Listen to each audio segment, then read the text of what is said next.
very good day to you and welcome to Kenya's most comprehensive political analysis show here on Herman Manyora's YouTube channel. Definitely I'm talking about the Candid Talk. Welcome, my name is Evans Okinya. I'm so glad that you've joined us for this exclusive episode. And of course, as usual, I'm here with Professor Herman Manyora. How are you, sir? Good. Still looking good and great? Oh, yes. The last time we talked... And we thank God. Yes. We had this conversation in here, and of course the devolution conference is going on in Uasin Gishu County. I don't want to get into that, but something that has just struck my mind is the arrest warrant order that has been given against the Uasin Gishu senator, of course the former governor of that very county, Mandago, definitely Honorable Jackson Mandago there, and we've seen that arrest warrant that has been given by the police. I wonder what you make of such kind of moves by our security systems right now. Do you think that at least for the first time we are getting it right?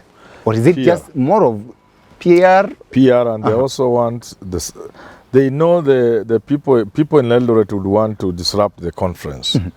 So this is one way of keeping people cool, so that they don't disrupt the conference. But basically just PR. It amounts to nothing. So for you see a lot of PR stunts in all this that is taking place? Me, if I make a mistake, if I break the law, I'll go in. They will arrest me. They will even charge me. They will even take me to remand prison. They will even jail me. But these big people, nobody will touch them. So you were saying that were it not for the devolution conference going on in there, then that arrest warrant would not have been given against the senator? Nothing. And even if it's given, they just go to EACC, they take a cup of tea, they go through the revolving doors. If they are taken to a police station, they are taken to a good one. They don't mix with the other Kenyans inside the police cells. In the very unlikely event, like the one of the NYS, they are taken to industrial area. Some of them do not go to the remand where everybody else is. They go to the juvenile remand for children. You know, that one is clean, is good, hakuna chawa. And others are booked into Kenyatta Hospital. It's rubbish, nonsense. Okay. Yeah. So it doesn't make sense, it doesn't add up. But my warning to them, they are playing with fire. Okay. Yes. Either a madman will come in like in Ghana and deal with them, or the people just get fed up. You cannot make people think law is meant for them, that only them can go to jail and not big people. How long? That's not sustainable. It will catch up with them, and they are the ones who will suffer. These small people have nothing to lose. Yeah. Leave alone what is taking place in Uasin Gishu County. We've seen that scandal therein, and we've had conversations. That I saw you have that conversation with Richard Mwenja on the same. But then another thing happened, of course, that was in Kericho about the Londiani crash. You know, the money that was collected for the victims of that accident, that money has also issues right now that have been reported, a lot of mismanagement, then misappropriation of those funds therein. Prof, my question there is, do you think that we've stooped this low as a country? We are not even stooping, no. We are just a bunch of fools, you know. I mean, people, there must be something that differentiates you from an animal. The ability to have what people call shame on you. To feel some shame. People have lost loved ones in an accident. An attempt has been made to raise money to deal with the hospital bills, to deal with burial, to settle some people, to rehabilitate others, and you go ahead and eat that money. What kind of person are you? A human being? You're just an animal. But what is even more annoying is that the investigation has been... What investigation do you need to do? This guy should be in. A guy came here, he was a musician. He kicked one of his dancers, a lady. Hapa Kenya too, oh, that is bad, oh, this is what, harassment, gee, what? When he landed, he's home. Within minutes, he was in. Si alichapa msichana hapa, danza wake. Hapa tukaongea tu, this is bad, human rights, what? Alishuka tu ndege, ameshikwa na ndani. So I think we have a problem in this country. Do you think there is a problem that we have as Kenyans? So we are inviting disaster in this country. Because people like those ones, surely if they are not eating beans in committee, then who is in committee? Is there anybody who belongs to jail more than those people who amekula your pesa watu accident? Nobody belongs to jail more than them. Even if there's no space in jail, somebody must be released for them to go in. That's what we are saying. Now, what will it take for us to see such kind of things happening in There this are only country? two ways. And we have gotten so bad, everything's gone so bad in this country. So bad. Nobody seems to care about people in any small way. We have reached a point where only two things can save this country. And none of them is very good. One, okay, there are three. One is people can wake up from their slumber, from their tribal sleep, and they know that this leadership will never deliver them from either side. These are all useless people. And they come up with an individual who is not from this class, not from these guys who are playing games with us. That is one. And Kenyans can look for somebody who is not in Azimio, who is not in Kenya Kwanza, who is not in these other parties. A different person will come with a different perspective for a serious paradigm shift. Kenyans can do that. They can surprise. Other countries have done it. You just get somebody from nowhere and say, no, who you? Even another country got a DJ, was it Madagascar or something, a DJ from where come and be president. Same with the Philippines. People can just get somebody. The next route that can deliver this country may be if we are lucky that we elect Raila Odinga or whoever, Ruto, and he happens to be a good person. That is increasingly looking unlikely. The third option, which is what we are courting and attracting, is a revolution. I think nothing sort of a revolution will change this country. No, the mindset is we are rotten.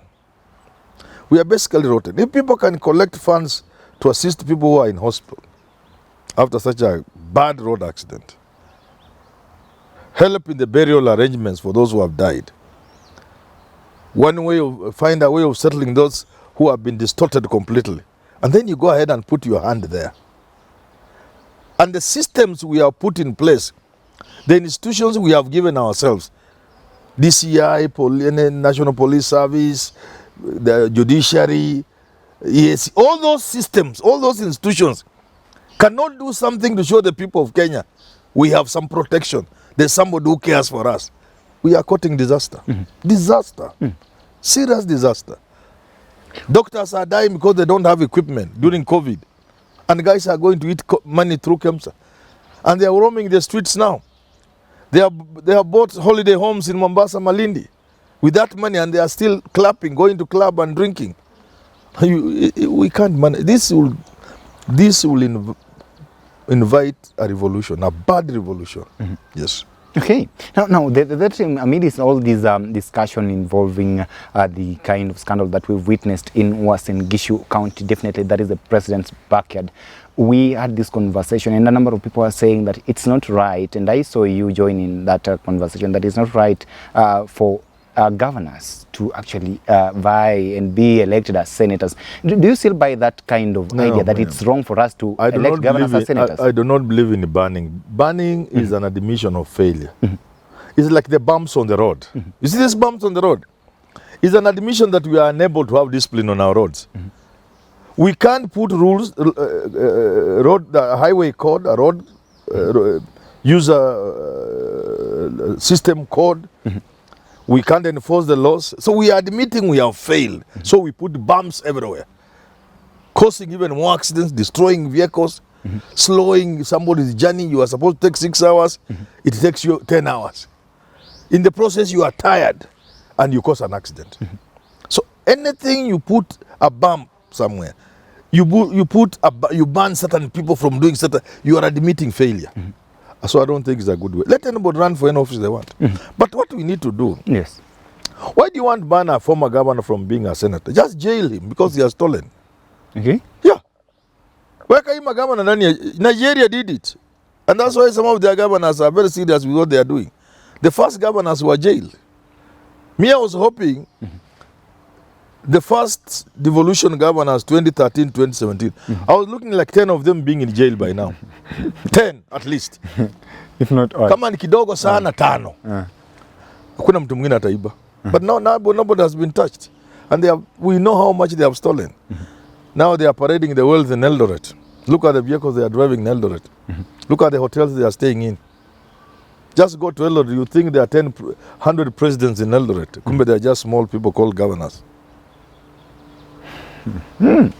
So you're saying that they should not be charged from vying for the senatorial position? No. Because the notion from the Kenyans is that these people have actually perhaps allegedly involved themselves in stealing of public money, and so as to seek some kind of protection for whatever it is that they might have stolen from the public. They run for these positions. Jail them. If a governor has stolen, don't stop him from running for Senate.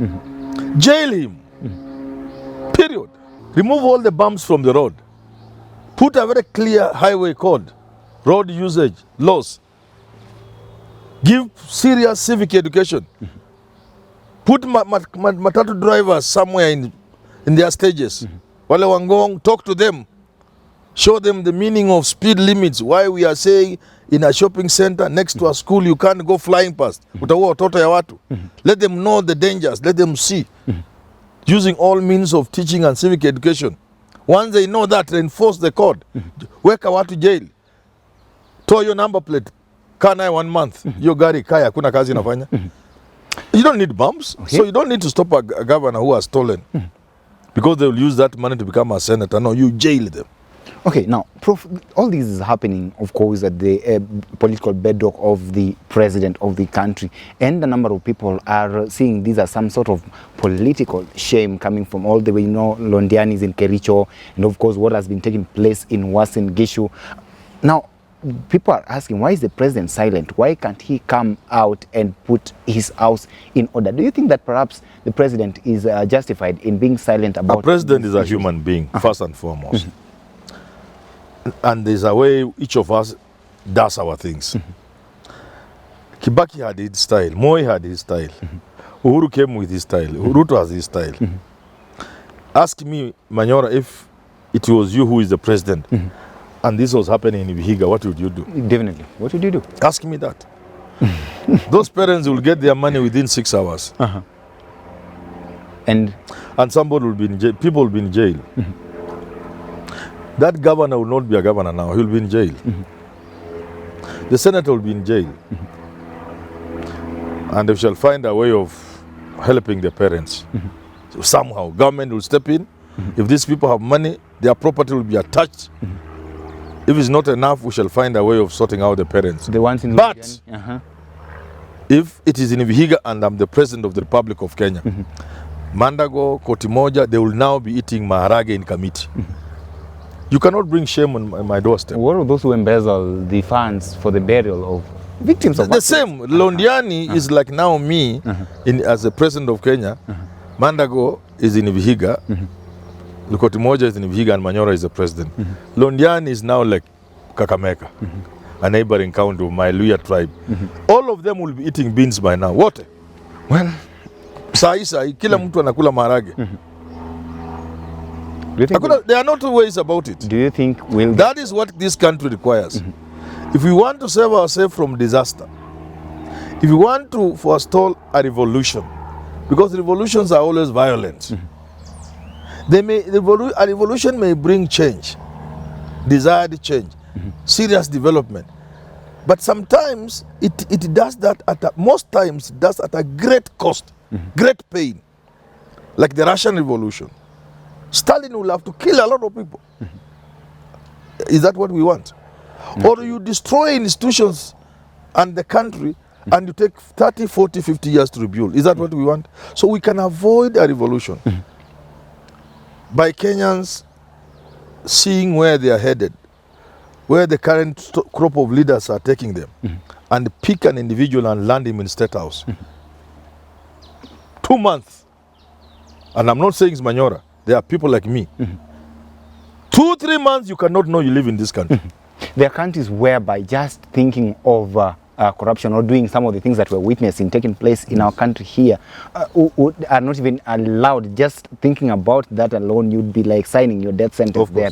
What do you think it will take us as a country to get to that point where we abhor corruption? I'll tell you two things. Three. One, if we are lucky just by the normal elections, we put somebody in office and he's a good guy. Okay.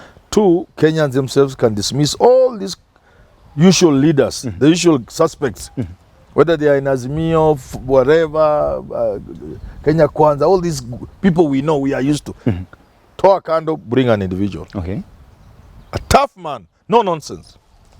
Otherwise, there will be a revolution. Do you consider the president up to the task? Does the president is a good man, and we should stop there. Okay. Yes.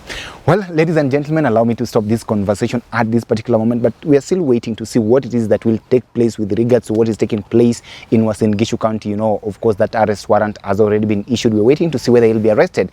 And of course, we're waiting to see as well what will come over the kind of things that we witnessed taking place in Londiani with connection to the victims of the accident that took place therein. Please, if at all you're watching us for the first time, subscribe to this channel, and of course stay tuned to some of our programs that will be coming up next. Jadel Kabiru is always here, Richard Mwenja, as well as Mundia Brian. Until we have this conversation again, have yourself a lovely day. Thank you for watching. My name is Evans Okinyi.